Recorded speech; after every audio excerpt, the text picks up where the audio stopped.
On December 25, 2025, in the southern Caribbean Sea, while much of the world was absorbed in holiday celebrations, 3 Venezuelan naval ships made a deliberate move.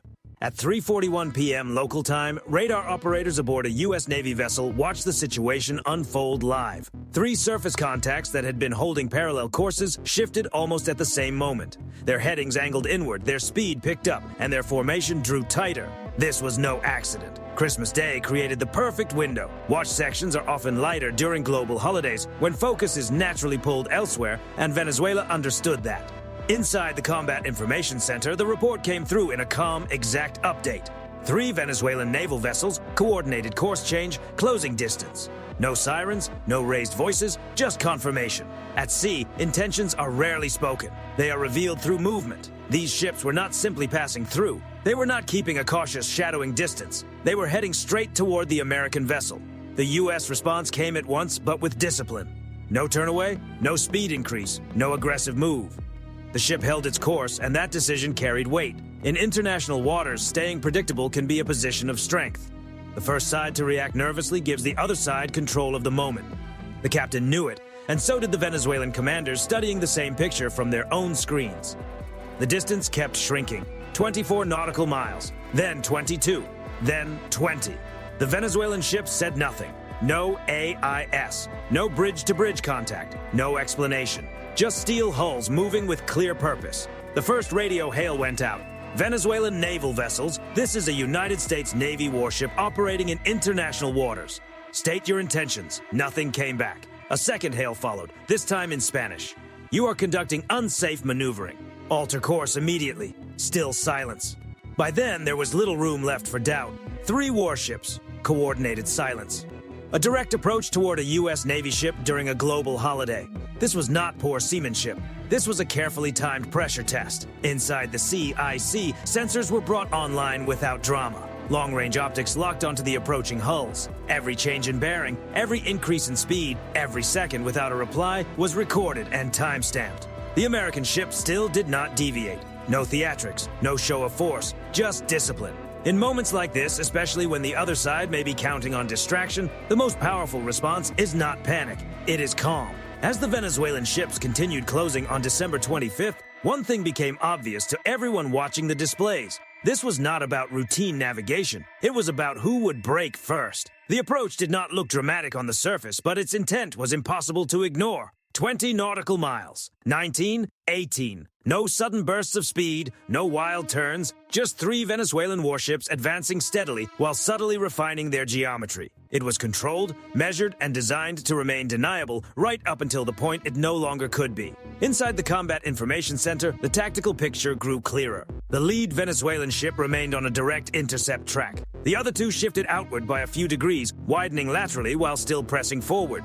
To civilian traffic, it might have looked insignificant. To a naval watch team, it meant everything. This was not an encirclement, at least not yet. It was a setup meant to reduce maneuvering space and force the U.S. ship into a tighter decision window. The American posture remained unchanged. Course steady, speed steady, neutral stance. That restraint was intentional. In international waters, every move can be interpreted. Turning away can be portrayed as backing down.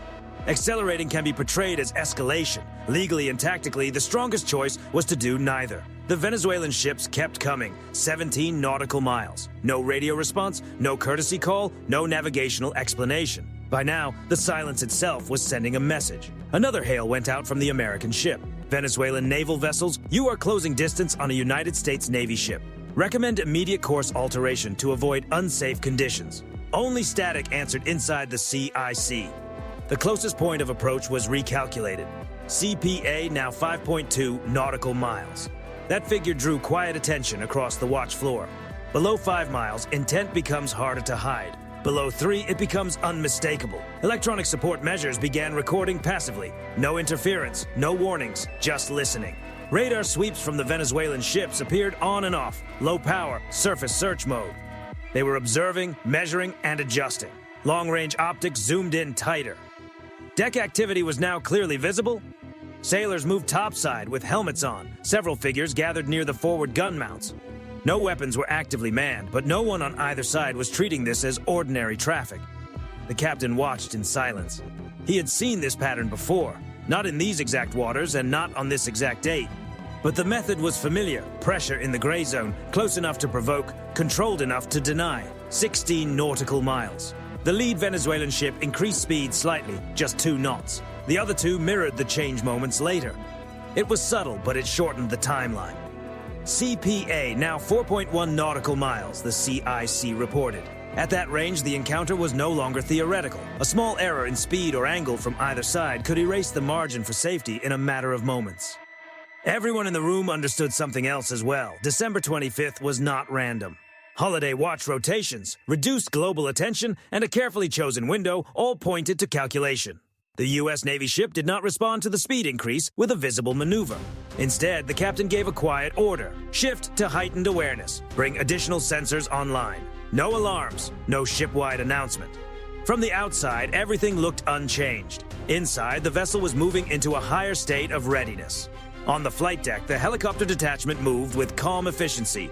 Power was connected, systems began warming, crews strapped in. It was not a launch order, at least not yet, but readiness was no longer just a precaution. It was real. Inside the CIC, the watch team tracked every change in bearing with almost surgical accuracy. The Venezuelan ship stayed in formation, still advancing, still silent. CPA now 3.6 nautical miles. That number settled over the room with real weight. Below 3 miles, explanations start to vanish. Below 3 miles, events can turn into history in a matter of moments. Even then, the American ship stayed on course. It was not stubbornness, it was doctrine. The goal was never to win a confrontation through force. The goal was to make the other side take the next unmistakable step, with every second preserved on the record. The pressure had already been applied. The only question left was whether Venezuela would keep pushing or recognize just how exposed its move had become. Once the range dropped below 3 nautical miles, the encounter entered a different class entirely. At that distance, intent could no longer be brushed aside as coincidence or bad navigation. Every bearing change was deliberate. Every knot of speed mattered. Every second counted, and every second was being recorded. Inside the Combat Information Center, the atmosphere stayed controlled, but the tension was unmistakable. Watchstanders spoke in short, exact updates, eyes locked on plots and optical feeds. CPA now 2.9 nautical miles. Closing. The captain listened in silence. He did not need more data, he needed the right moment.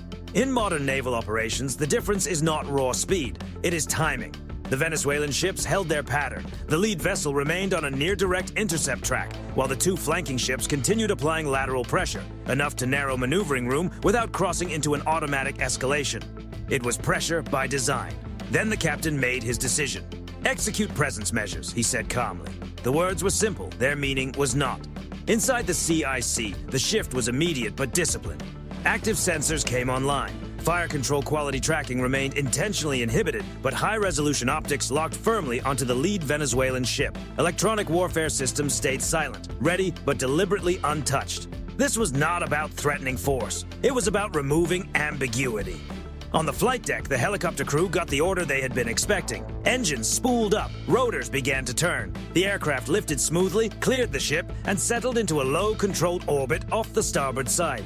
No dramatic climb, no aggressive maneuver, just a clear, unmistakable signal. From above, the helicopter's sensor suite came fully alive. Infrared imagery cut through glare and distance. Electro-optical zoom delivered a sharp picture of activity aboard the Venezuelan ships.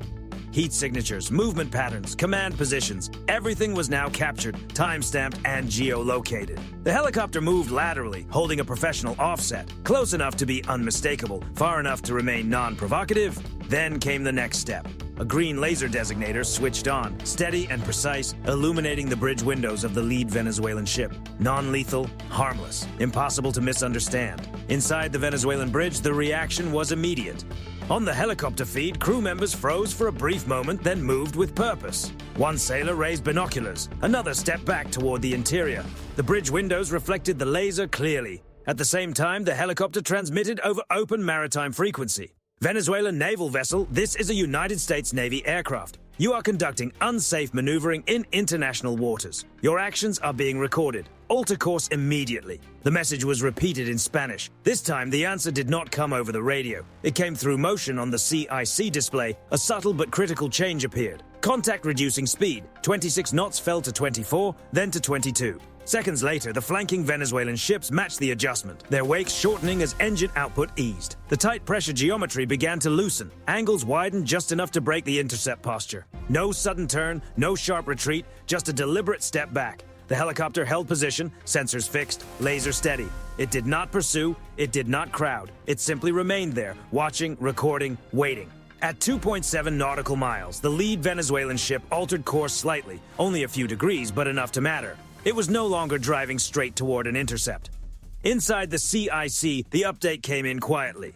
Contact is no longer reducing CPA. That was the turning point. The challenge had reached its peak, and then it had broken. The helicopter made one final pass, wide and deliberate, ensuring there was no doubt about the change posture. Then it banked back toward the ship, climbed smoothly, and returned to the flight deck. Rotors slowed. Wheels touched down. The aircraft was secured. The U.S. Navy ship had never changed course. It had never changed speed. The Venezuelan warships remained on radar and still within visual range, but they were no longer closing. Their posture had shifted from pressure to observation. No weapons were raised. No warning shots were fired. No escalation was triggered. And yet the result was decisive. The U.S. Navy had not secured compliance through threat. It had secured clarity through presence. A line had been drawn quietly, legally, and with every move documented. This is how control is established in modern naval confrontations. Not with the first shot, but with the first side that refuses to blink and forces the other side to understand that it has been fully seen. Inside the Combat Information Center, the first sign was not visual. It was mathematical, CPA increasing. That single update confirmed what everyone already felt. The geometry had changed. On the radar display, the lead Venezuelan ship's track showed a gradual divergence, only a few degrees off the U.S. Navy ship's heading, but enough to alter the outcome. The two flanking ships mirrored the move, widening their spacing and allowing the lateral pressure to dissolve. Speed told the rest of the story. The lead ship dropped below 20 knots, then 19, then settled into a steady transit pace. The other two followed. On the optical feeds, topside activity changed as well. The sailors who had been standing near the forward gun mounts began to ease back. Helmets came off. A few crew members leaned against the railings, their posture noticeably more relaxed. The body language said everything. A decision had been made. On the bridge of the U.S. Navy ship, there was no visible reaction. No order to pursue, no shift into a harder posture. The ship kept moving straight ahead, engines holding the same steady rhythm, as if the entire encounter had passed without changing anything. That composure was deliberate. In moments like this, overreacting can erase the advantage you just earned. The goal was never to humiliate the other side. The goal was to end the pressure without creating a new problem. Inside the CIC, threat assessments were quietly lowered. Sensors stayed active, but the urgency began to fade. The closest point of approach continued to open out. 4 nautical miles, then 5. The Venezuelan ships were still there, still shadowing from a distance, but their posture had changed in a fundamental way. They were no longer setting the pace of the encounter. They were responding to it, and that difference mattered. The helicopter footage was already being processed and archived. Every frame was being aligned with radar returns and navigation logs. If the encounter were ever challenged, the record would speak clearly on its own. The U.S. Navy ship had continued a lawful transit. The Venezuelan ships had made a deliberate approach, and after unmistakable signaling, they had chosen to ease away. No spin required, no guesswork necessary. Out on deck, sailors returned to their routines. There were no announcements, no release of tension broadcast across the ship. Professionalism demanded that the watch continue as though nothing extraordinary had happened. And in one sense, that was true. Encounters like this are becoming part of the new normal. Navies operate closer than ever before. Political messages are delivered through movement instead of speeches. Pressure is applied quietly, then lifted just as quietly. What made this moment important was not the way it started, but the way it ended. No weapons were used, no boundaries were crossed, no one lost control. The Venezuelan Navy had tested the line. The U.S. Navy answered without escalating. And when that pressure met calm resolve instead of a reactive move, it faded on its own. By the time the range opened beyond 8 nautical miles, the situation was effectively over. The Venezuelan ships drifted toward the edge of the tactical picture, still visible, still observing, but no longer shaping the encounter. The sea returned to its earlier stillness. The horizon looked exactly the same. But for the people watching the plots, reading the numbers, and tracking every second, the lesson was unmistakable. At sea, strength is not always loud. Sometimes it is measured in a few degrees of heading, a handful of knots, and the confidence to stay on course when someone else expects you to give way.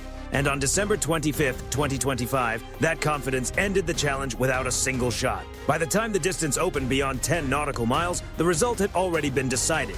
The 3 Venezuelan warships were still visible on radar, but they no longer controlled the encounter. Their tracks now ran parallel rather than converging. What began as a coordinated approach had ended in distant observation. To anyone outside the Navy, it might have looked like nothing happened at all. No explosions, no alarms, no dramatic maneuver caught on camera. But in modern maritime operations, outcomes are rarely defined by spectacle. They are defined by who controls escalation and who is forced to stop. On December 25th, 2025, Venezuela appeared to test a familiar assumption that timing could create opportunity. A global holiday reduced attention. The expectation that a U.S. Navy ship would choose avoidance over resolve. That assumption did not hold. The American response was not aggressive. It did not rely on threats or overwhelming force. It relied on procedure, documentation, and disciplined restraint applied with precision. Every movement was logged. Every bearing change was recorded. Every second was preserved across radar, optical systems, and flight data. If the encounter were ever questioned later, there would be little doubt about who acted within the rules and who applied the pressure first. That matters because incidents like this are no longer rare. Across the world's oceans, navies increasingly operate in what strategists describe as the gray zone. Not peace, not open conflict, but a space in between, where pressure is applied carefully without crossing the line that would trigger something larger. In that environment, the goal is not to destroy an opponent. It is to force them into a decision they cannot justify. That is exactly what happened here. Venezuela could have continued closing. It could have pushed the encounter tighter. It could have taken things further. But doing so would have meant owning the consequences, legally, politically, and militarily. Instead, it stepped back. The U.S. Navy did not come out ahead by overpowering the other side. It did so by making further escalation both unnecessary and difficult to defend. It held course, stayed professional, and refused to surrender control of the narrative. That sends a message well beyond the Caribbean. It says that international waters are still governed by law, not intimidation. It says that timing and distraction do not create special exceptions. And it says that attempts to apply pressure without accountability will be met not with panic, but with calm resolve. Inside the ship, the watch continued on schedule. Crews rotated, logs were completed, the helicopter detachment finished post-flight checks. The mission itself never changed because it never had to. Transit, presence, stability. This is what maritime power looks like in the 21st century. Not dominance for show, not restraint born from fear, control built on discipline. The next encounter may not happen on a holiday. It may not involve the same ships or the same flag, but the pattern will likely be familiar. A close approach, silence, pressure, and then a moment when someone has to decide whether to push farther or step back. The question is not whether these encounters will continue. They will. The real question is how they should be answered.